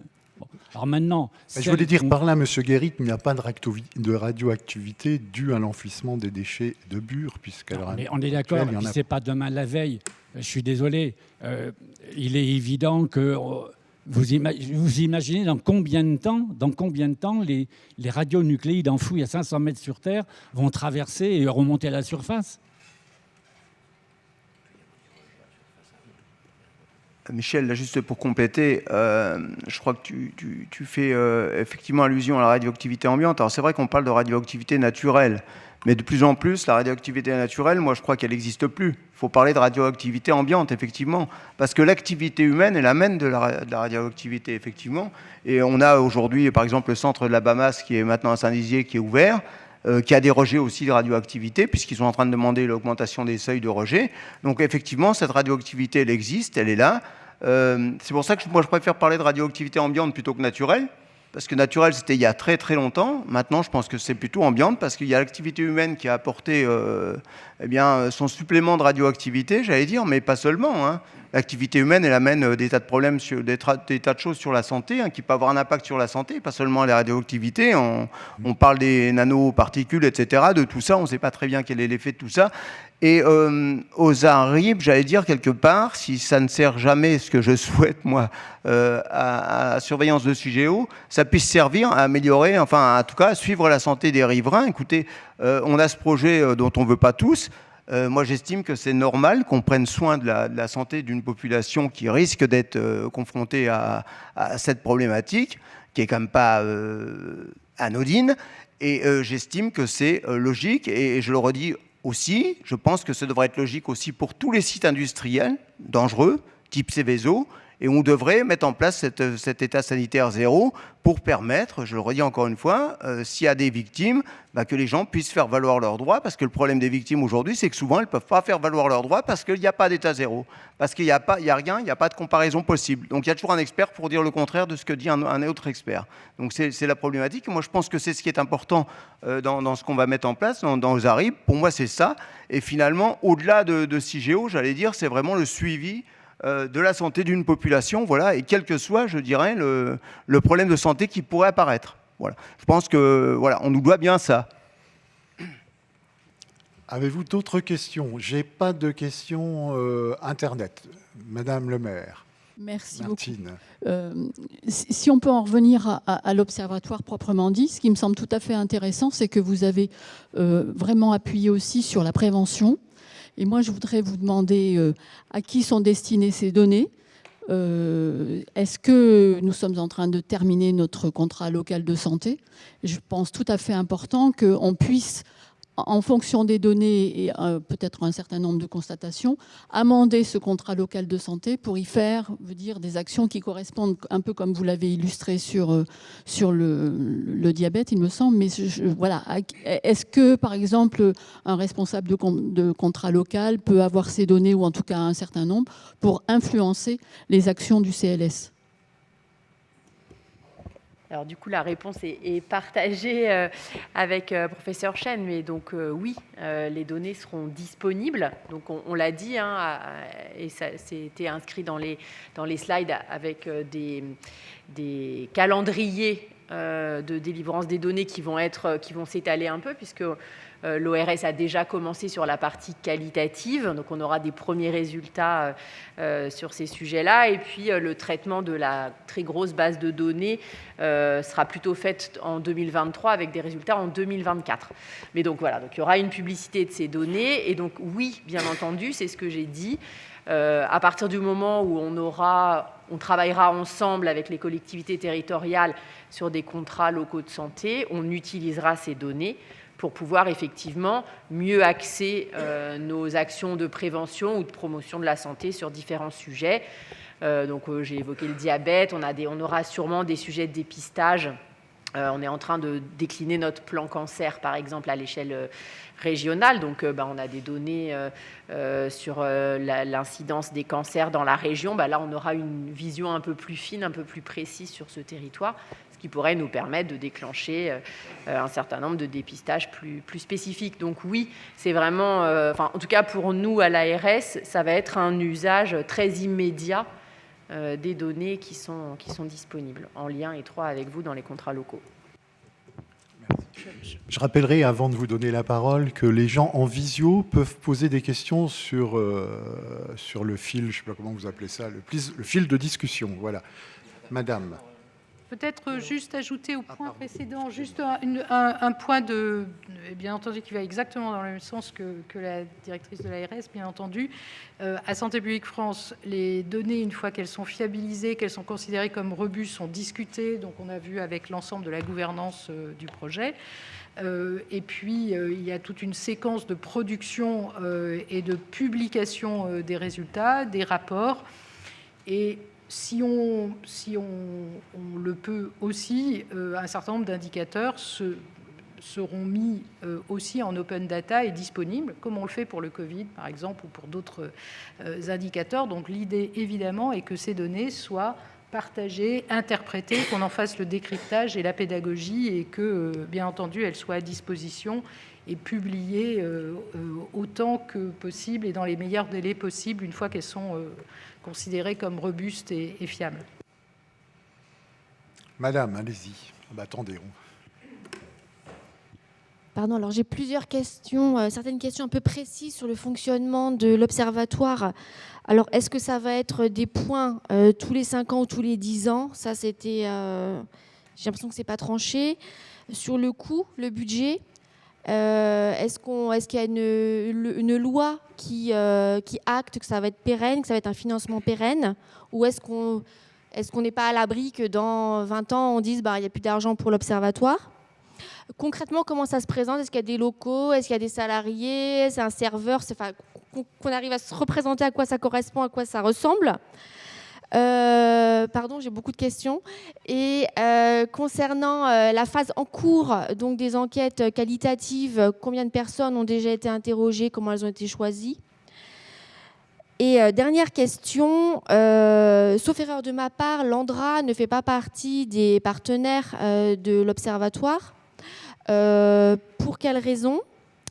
Est-ce que les données de santé du territoire vont être croisées avec les données de l'activité du site pour réussir peut-être à mettre en parallèle, je ne suis pas du tout spécialiste, mais des volumes de ceci, de cela, avec les données de santé et aussi avec la santé des salariés travaillant sur le site?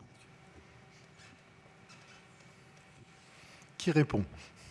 Il y a beaucoup de questions, je crois qu'on va tous pouvoir répondre. Oui, il y a beaucoup de questions, mais on va essayer de répondre brièvement ou de vous dire quand est-ce qu'on pourra vous répondre, puisqu'il y a des sujets pour lesquels on n'est pas les seuls à pouvoir répondre, puisque c'est un ensemble multipartenarial et une discussion qui se fait.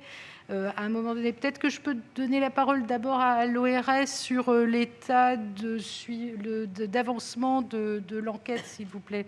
Oui. Merci.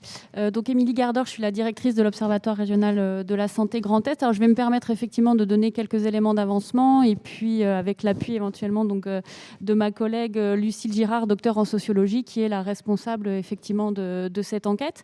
Donc alors si je me trompe pas, je crois qu'il y a déjà une dizaine d'entretiens qui ont été menés avec différentes parties prenantes. Donc ces parties prenantes, elles ont été choisies pour représenter vraiment, je dirais, différents aspects et différentes personnes qui sont présentes sur le territoire, donc aussi bien institutionnels qu'habitants. Donc aujourd'hui, ce sont plutôt les entretiens individuels qui ont été menés avec donc des représentants de l'ARS, des représentants d'associations aussi. Et donc prochainement, en tout cas, une des prochaines étapes, ça va être de lancer aussi le recueil de la parole des habitants. Donc l'idée, c'est vraiment de diversifier aussi les profils et vraiment d'aller chercher une parole diversifiée de l'ensemble des acteurs et des habitants qui sont présents sur le territoire et qui peuvent du coup faire part de leur vécu, de leur ressenti, de leur perception et puis de leurs attentes. Sur ces premiers aspects. Je ne sais pas si ça répond à votre question. Moi, je peux répondre pour la partie économique en vous disant qu'à l'heure actuelle, on n'a pas l'assurance de la pérennité de la chose, puisqu'on ne sait pas comment ça va être financé dans les années futures. Et Jean-Marc vous l'a dit tout à l'heure, on souhaiterait nous rencontrer les gens du ministère pour justement mettre au point une stratégie, un plan, de manière à ce que financièrement cet observatoire soit pérennisé dans le temps, puisque comme on vous l'a dit tout à l'heure, ça va durer sur des centaines d'années. Donc derrière, il faut qu'on arrive à trouver un modèle juridique ou quelque chose qui doit nous permettre de pérenniser la chose dans le temps. Voilà. Mais pour l'instant, c'est les fonds de l'ARS, c'est les fonds du CLIS, etc., qui prennent qui payent, quoi. Coût annuel, on vous l'a dit, pour nous, CLIS, c'est 20 000. Pour l'ARS, c'est certainement beaucoup plus parce qu'il y a du temps passé, etc., comme m'a dit Madame la directrice tout à l'heure.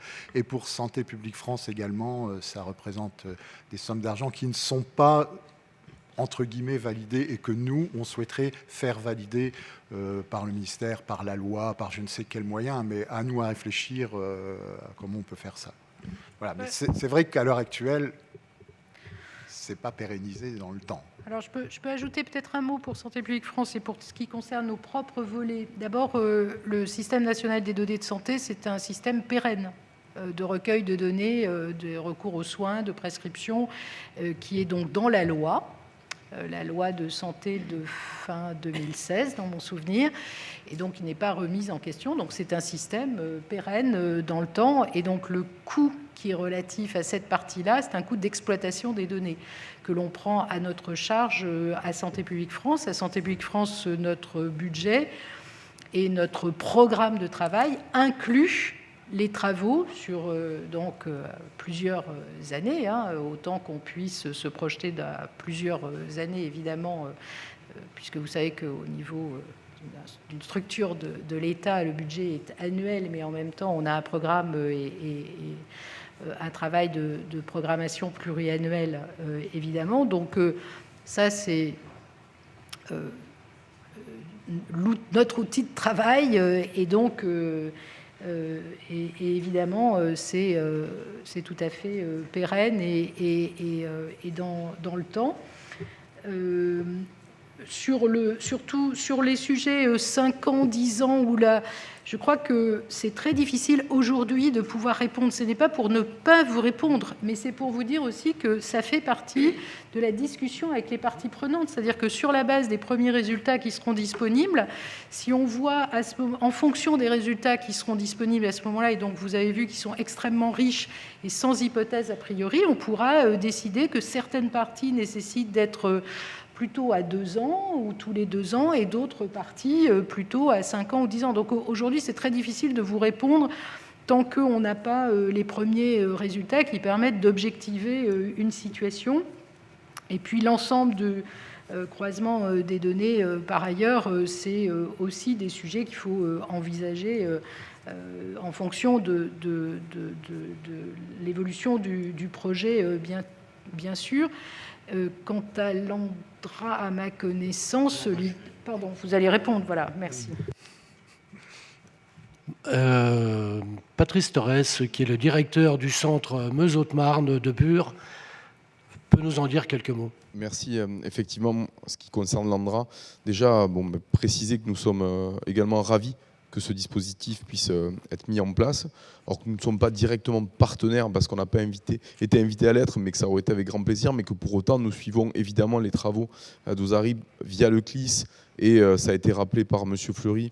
On a déjà également pu intervenir pour présenter ce qui se fait sur d'autres territoires et autour d'autres installations industrielles, qu'on mettra à disposition toutes les données que nous possédons et qui peuvent être utiles. En particulier, je pense à l'Observatoire pérenne de l'environnement qui est en place sur le secteur depuis maintenant plusieurs années et qui nous permet d'obtenir des données sur, je dirais, l'état environnemental. Et on a forcément besoin de données sur l'état environnemental aussi quand on veut ensuite expliquer certaines problématiques de santé. Donc nos données seront à disposition.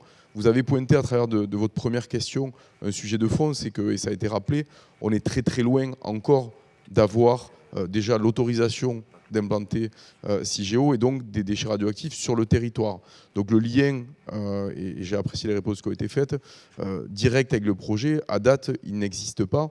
Quand on fera par exemple aussi un suivi médical des travailleurs, aujourd'hui on a une personne qui est ce qu'on appelle habilitée à travailler en milieu ionisant parce qu'il n'y a pas d'activité radiologique sur le site. Donc, mais évidemment il y a un suivi médical pour tous les travailleurs de nos installations. Après les données nominatives sont évidemment confidentielles, mais les données globales sont publiques, c'est le cas pour toutes les installations nucléaires, et elles sont partagées avec l'IRSN. C'est d'ailleurs l'IRSN qui compile toutes les données pour pouvoir croiser ensuite des études, des résultats. Donc ça sera fait, mais là on se projette sur des décennies. Dans un premier temps, le rôle de l'ANDRA, il est surtout de se satisfaire que cet outil soit mis en place parce qu'il participe quelque part, ça a été dit, de par son existence, de la transparence autour de notre projet, de peut-être rassurer ou inquiéter, ça on le verra. Il peut évidemment ne pas être fait de lien, et ça sera le cas pendant plusieurs années, entre la présence de déchets radioactifs ou un éventuel impact. Sur l'anxiété, je ne vous cache pas que c'est un des sujets aussi qui nous questionne, parce que, vous l'avez rappelé, si on se rend compte que les gens sont plus anxieux ici qu'ailleurs, est-ce qu'on arrivera à attribuer ça à la présence du projet de l'ANDRA? C'est encore d'autres types d'études, j'imagine. De notre côté, ce qui est certain, c'est qu'on est compétent dans la surveillance de l'impact de nos activités sur l'environnement. Au-delà de ça, on a l'obligation de respecter des seuils qui sont prescrits par la réglementation, et nous ne serions pas crédibles et nous ne sommes pas compétents, même si Yannick Arimon est épidémiologiste, nous ne serions pas compétents et crédibles pour suivre un état de santé. Il y a des gens compétents qui sont là pour ça. Nous, on jouera notre rôle d'industriel, mais je rejoins totalement les mots de Jean-Marc Fleury sur le fait qu'en tant qu'industriel, c'est une bonne chose pour nous, et ça nous rassure. On a totalement confiance dans le projet que l'on porte et dans les dispositions que l'on va mettre en place. Et on est convaincu que ce type d'outil, le moment venu, participera d'apporter la démonstration du sérieux de notre projet. Voilà.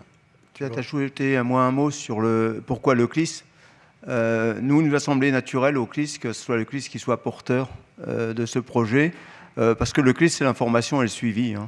Donc information suivi, ça veut tout dire et ça veut rien dire. Il nous semble que sur la santé, on était le bon opérateur pour avoir le moins de suspicion possible, j'allais dire.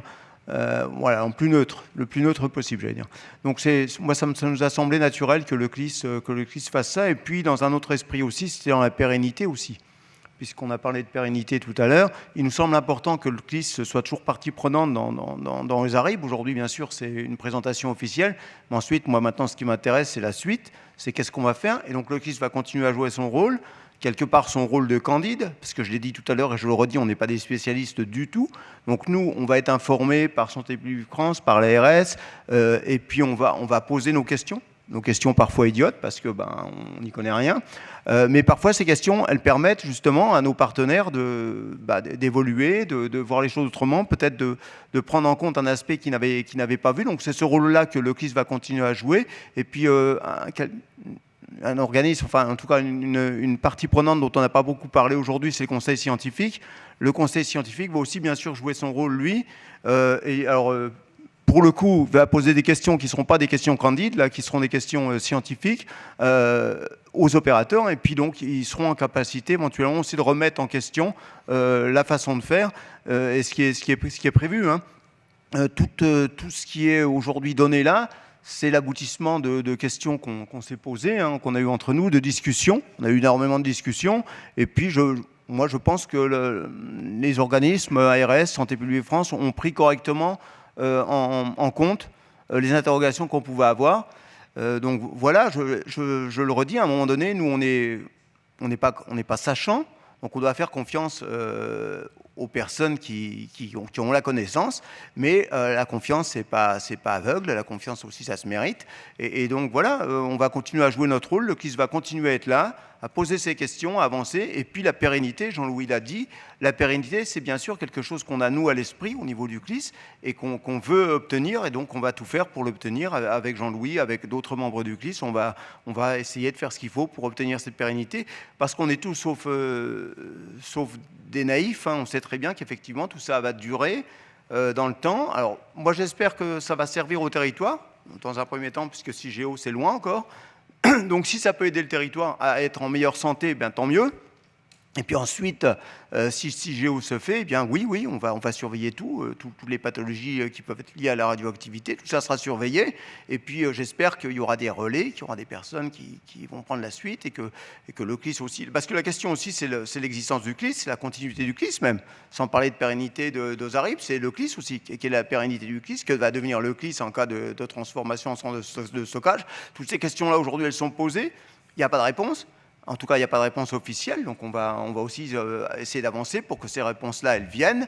Et voilà, moi je pense aussi que le CLIS, parce que pourquoi on fait tout ça, c'est parce qu'aujourd'hui le CLIS a aussi des moyens financiers, qui sont quand même pas anodins. On a quasiment 300 000 € par an pour faire fonctionner le CLIS. Demain, si on devenait une simple CLI, on n'aurait plus ces moyens financiers. Donc on ne pourrait plus abonder 20 000 €, vous allez me dire, c'est pas grand-chose, mais c'est toujours ça, c'est 20 000 € que le CLIS met tous les ans. Donc les 300 000 € là, mais il faut aussi qu'ils soient pérennes, eux aussi, pour que le CLIS continue à fonctionner. Et là, on est au-delà d'OSARIB, mais c'est une vraie question. L'information et le suivi, oui, doit être pérenne aussi, au-delà de la santé. Donc je pense que tout ça est lié. Et sur la partie santé, je le redis, je pense que la partie santé, c'est quelque chose qui va rassembler tout le monde. On ne va pas se battre sur la santé, on est tous d'accord, on a tous envie de rester en bonne santé, de rester en santé et de savoir si on est en bonne santé et éventuellement, si on est en mauvaise santé, pourquoi. C'est ça aussi la question. Donc moi, il me semble que là-dessus, c'est quelque chose qui nous réunit tous et je pense qu'on va essayer de faire de notre mieux pour que les choses se passent bien. Voilà. Ça vous convient ?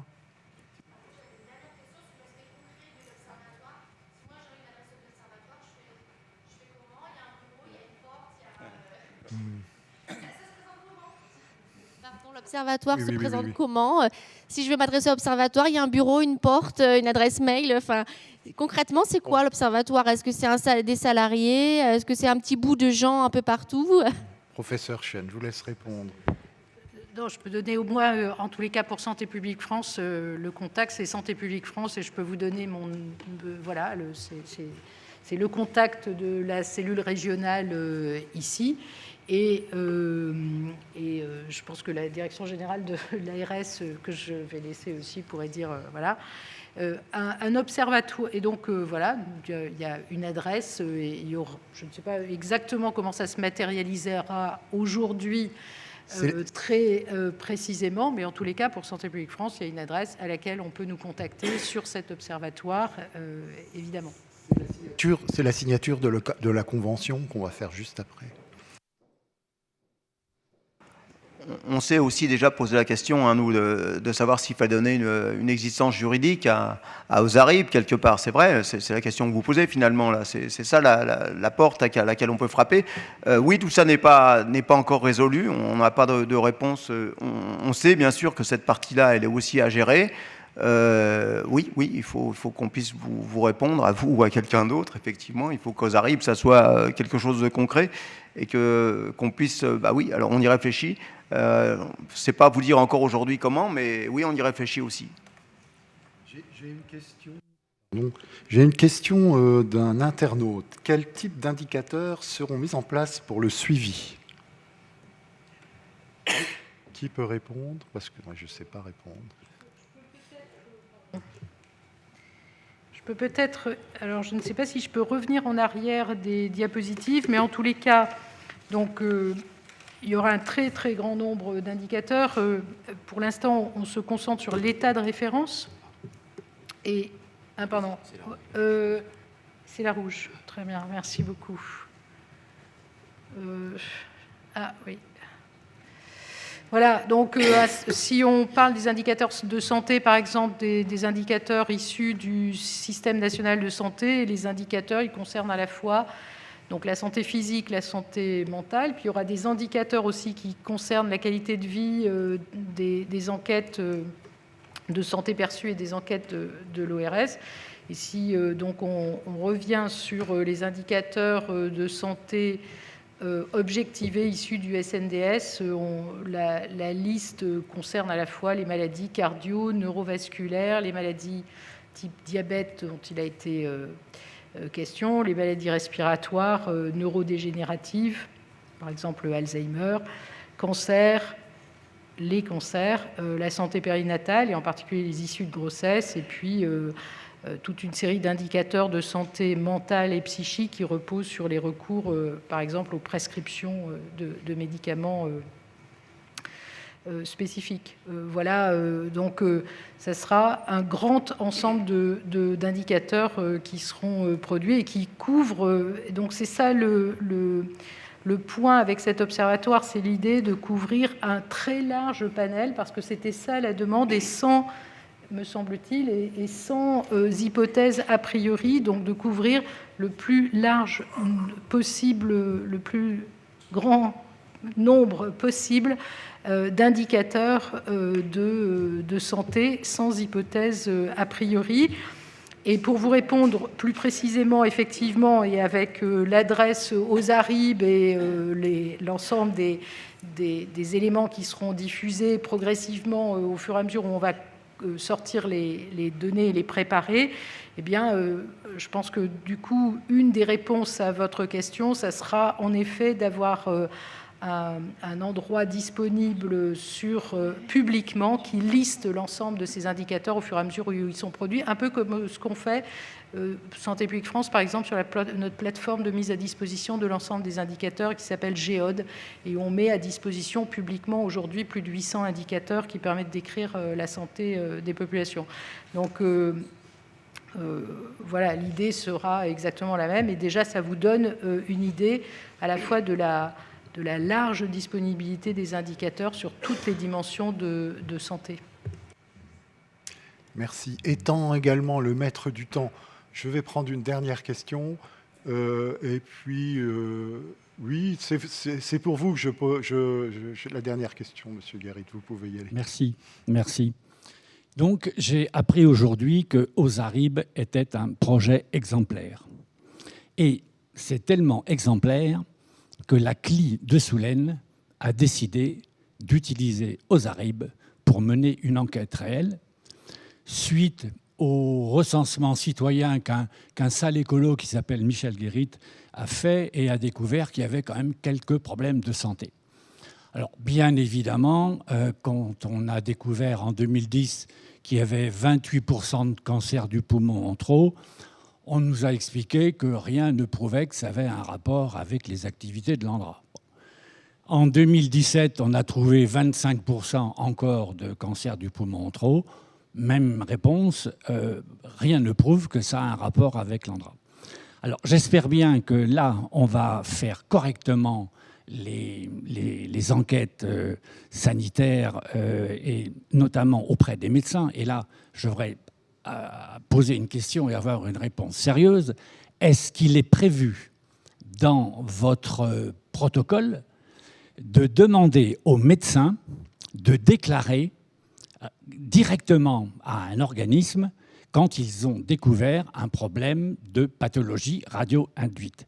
Et là, je m'appuie sur Revela, Revela 13, et Santé publique France connaît bien le problème, puisque cette enquête a été réalisée autour de Marseille. C'est une enquête remarquable.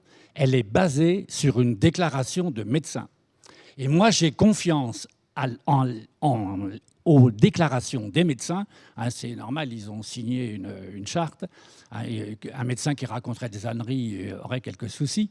Donc si un médecin dit « J'ai vu ce matin Michel Guérit, il a 5 nodules à la thyroïde et il fait de l'arythmie cardiaque », il a le droit de le déclarer à un organisme qui fait un recensement. Alors ensuite, c'est extrêmement facile, les nuages de points, enfin, vous trouvez tout ça sur Internet. Et là, on va arriver à quelque chose de concret.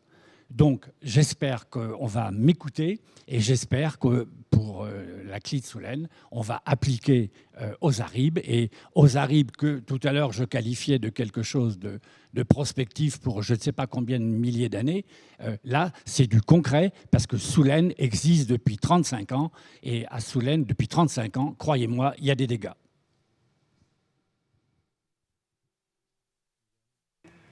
Peut-être sur Soulaine, on peut commencer par là. Donc sur Soulaine, effectivement, j'ai saisi Santé publique France pour qu'on mette en place une démarche similaire à Soulaine, donc association des parties prenantes, et puis s'interroger effectivement sur la pertinence et les données dont on a besoin pour mettre en place un observatoire. Donc la saisine est faite.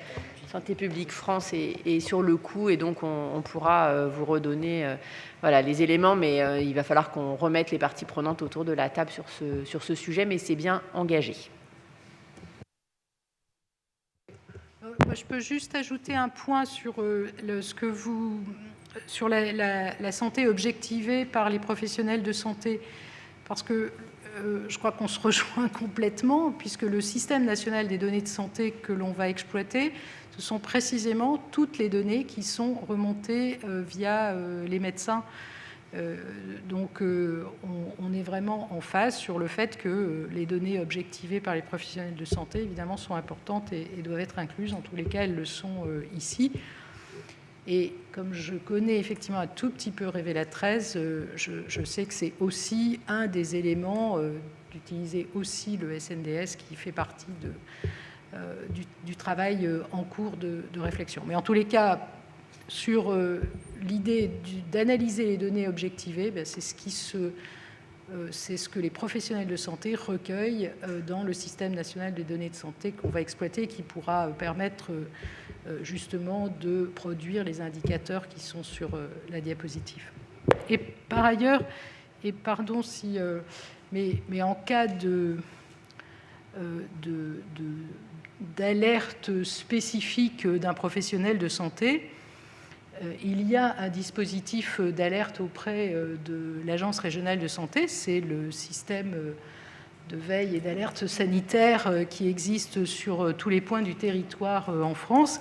Et donc, tout professionnel de santé aussi, bien entendu, a la possibilité de faire cette remontée via l'ARS.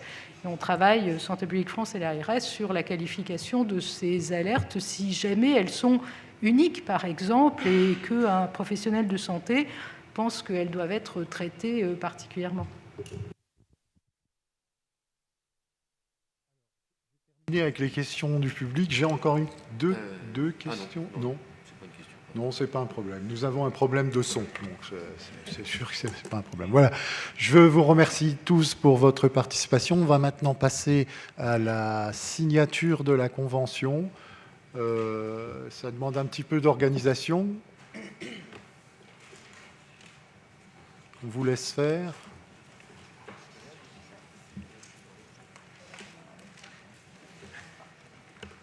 Denis, si tu vas signer, Hein? C'est moi qui signe.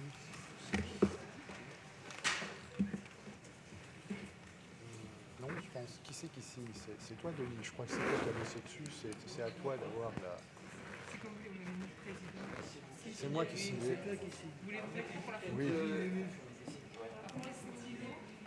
J'ai un stylo. Ah, c'est bien, là. Il y a du suivi, là. Ça rigole pas. Allez,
Il faut être d'actu plusieurs fois.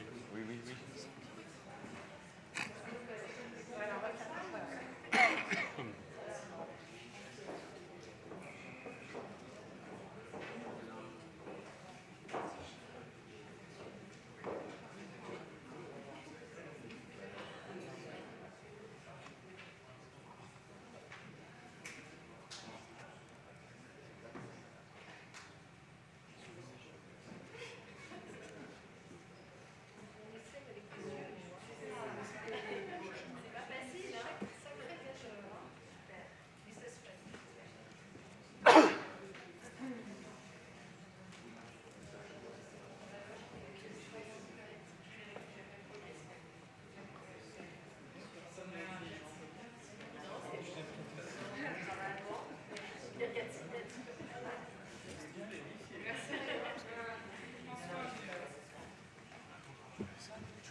Maintenant, si les journalistes veulent des compléments de questions, vous pouvez en profiter. On est encore là.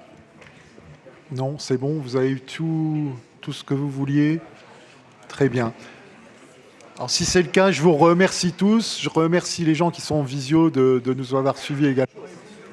Déplacés jusqu'à nous. Merci à tous.